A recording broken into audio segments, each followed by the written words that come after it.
He did it. He did it. First, there was Gervonta Tank Davis. Now I introduce you to Abdul Wahid. Roll the clip. Alhamdulillah, we have our brother here, Gervonta. May Allah Azza wa Jalla preserve him and bless him. As many of you know, that he embraced Islam, alhamdulillah, and he's a Muslim.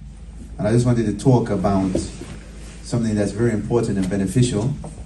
The attribute that he chose, the name that he chose as a Muslim is Abdul Wahid, and it means the servant of the one. From the names of Allah, the names of God is Al-Wahid, the one. And that's a beautiful name. He is one, God is one. And that's the beauty of Al-Islam. We believe in one God, we worship one God.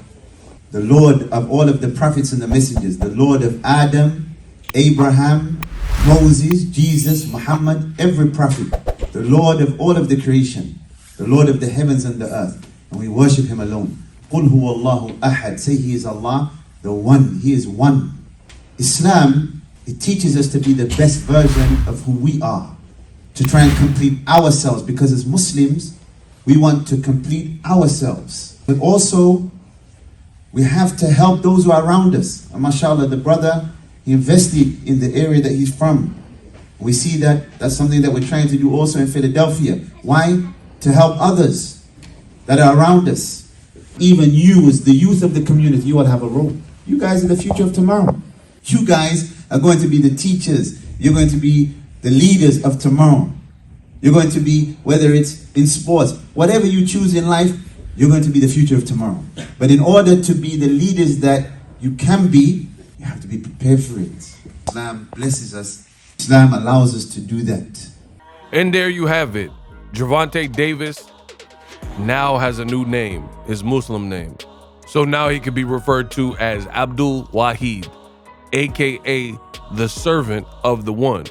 And that's pretty cool because Gervonta Davis, his nickname is Tank or the One. You know, those are his nicknames. His old nickname used to be Rambo. But you see, Tank Davis is maturing before your eyes. He's found religion and he wants to embrace this new path, this new enlightened path. And I think Gervonta Davis, I can't speak for him, I'm just giving you my opinion, but I think Gervonta Davis is now entering that arc and that era where he realizes and he's maturing. He's no longer in his 20s. He's a 30-plus-year-old man, right? Make sure you guys subscribe to the channel and hit the bell icon so you don't miss a thing. So he's been through whatever he's been through, legal problems, the ups, the downs, the highs, and the lows. And I think he's just entering that arc where he realizes, I got the whole city of Baltimore on my back. I got millions of fans, and what I do becomes national news.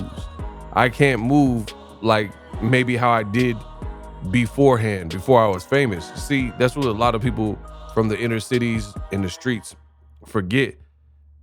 When you don't have a name, you could shoplift, you could do this, you can have run-ins, you can get arrested, you can get booked. No one really knows because the world at large doesn't know you. The only people that know are people from your block, people from the streets, people you grew up with, classmates, things like that. But when you enter the level of celebrity of a guy like a Gervonta Tank Davis, everything you do becomes national news. Like if Tank started dating Meg Thee Stallion or anybody, right? Another person with another profile, that would become big news, right? The fact that Tank Davis converting to Islam and taking the Shahada and changing his name, this is all newsworthy. Why? Because your boy Ego, aka Boxing Ego, has reported about it, right? So at the end of the day, Tank is big business, and I think he's finally coming to grips with that and realizing the impact that he has on his community, boxing, you know, his family, and he's really a representation. So he wants to, you know, have this pivot and this arc religiously. Fair play to him. And people change for various reasons. Some go to jail to change. Some people have someone they know that's killed to change. Some people go to the military or the armed forces, the Navy, the Marines. Some people, they have to beat and kick addiction to change. Some people have a kid and change. Some people mate with somebody or meet a partner and then they change their life. So there's many ways that we as humans can go a different path and change our life. Gervonta Davis has found religion. This is analogous to the greatest, Muhammad Ali. I shook up the world, aka Cassius Clay. He was the first boxer of note with that type of, I'm talking about, you can hold up a picture of Muhammad Ali, people who didn't even watch boxing, like fans of the Beatles at the time or Elvis, who didn't know a lick about boxing, would know who Muhammad Ali is, right? And that holds true today. He's a worldwide icon where you see that poster in any boxing gym.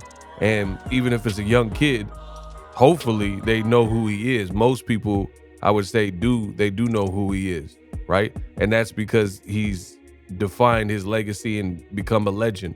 But he famously went from Cassius Clay, his birth name, to Muhammad Ali. And some people might not even know at this point. Some people don't even remember the Cassius Clay era, right? They don't even remember that. Like some people, if you ask them Muhammad Ali, they might think that's his birth name, They wouldn't know. But Muhammad Ali converted. Now, I got to address the elephant in the room. Tank Davis, there's obviously a rivalry, at least in the boxing world, with Tank Davis and Devin Haney. A lot of people want to see the fight. That's great. Amazing fight, great fight, no problem. But I've seen people even pitching the notion that Tank Davis somehow copied Devin Haney by becoming a Muslim. And I think, to me, that sounds dumb. Like for me personally, I don't play with certain things like death. I don't play with religion. You don't really see me taking jabs at this and that. I wasn't raised like that to disrespect. Even if certain people have beliefs or let's say a religion that is or isn't what I follow, right? At the end of the day, you got to respect the freedom of choice. So I don't really play about that. And I think that sounds stupid that we're attributing Devin Haney to Islam. Like, what about Habib Nurmagomedov? What about, I just told you, Muhammad Ali? We're talking about like the 60s and the 70s when Muhammad Ali was a prime figure. In fact, Muhammad Ali changed his name from Cassius Clay to Ali in February of 1964. So just to show you, like, I wasn't even born. A lot of people who are gonna listen to this video were not even born, just to show you that it dates back when Muhammad Ali did it in February 25th, 1964. So many boxers, including Muhammad Ali, guys who later converted, like Mike Tyson. Hi, it's me, Mike Tyson. Watch my fight with Peter McNeely. I'm gonna beat him. I'm not a textbook fighter. I fight to win, totally to win, right? You have Muhammad Ali, Mike Tyson, God tier in terms of boxing respect and name recognition. They did it well before Gervonta Davis, well before Devin Haney. Like Devin Haney and Gervonta Davis might not have even been born at the time when Mike Tyson converted. I don't know. I have to look up the actual year. This is a freestyle video. But I know they definitely weren't born when Muhammad Ali did it and many before him. So this is not new to boxing. It just shows the lack of knowledge and how obtuse people can be, that their pea brains only see like the rivalry. Like this is bigger than Devin Haney and Gervonta Davis, aka Abdul Wahid, right? This is something much bigger. So it's just weird to see people kind of throw that out there and capitulate that somehow Gervonta Davis copied Devin Haney because Devin Haney and Bill Haney became Muslims first. I mean, that's just weird. I mean, and any guy that is changing their religion to their ops' religion or their rivals' religion, that I've never heard of that. Me personally, you guys can say whatever you want in the comment section, but I have seen that in the comment section of my past videos where I talked about Gervonta Davis. They say, oh yeah, he's trying to be like Devin Haney. So, I mean, what about the millions and thousands of fighters that were Muslim before both of these guys even knew what boxing was. And I'm talking about guys from Muhammad Ali to Mike Tyson, Prince Nassim Hamed. You got Bernard Hopkins, Amir Khan, Matthew Saad Muhammad, and Hasim Rahman, the one that knocked out Lennox Lewis, Eddie Mustafa Muhammad. You know, especially in Philly, there's a lot of Philly boxers, if you guys look at that list that I said, like Bernard Hopkins and Matthew Saad Muhammad. And what some of y'all don't know is Gervonta Davis is from Baltimore, which you probably know that. But Dwight Mohammed Kawhi was also from Baltimore, and he was a famous Muslim boxer. So I'm not going to spend no more time talking about that dumb stuff. People who were saying this guy copied this guy because they embraced a certain faith. This faith and other religions are all throughout sports and all throughout boxing. So I'm not going to give anybody credit for copying somebody's religion when the religion has been around for centuries. That just sounds stupid to me. But congrats to Gervonta Davis on his journey. Subscribe for more content, more Gervonta videos. Check this one out.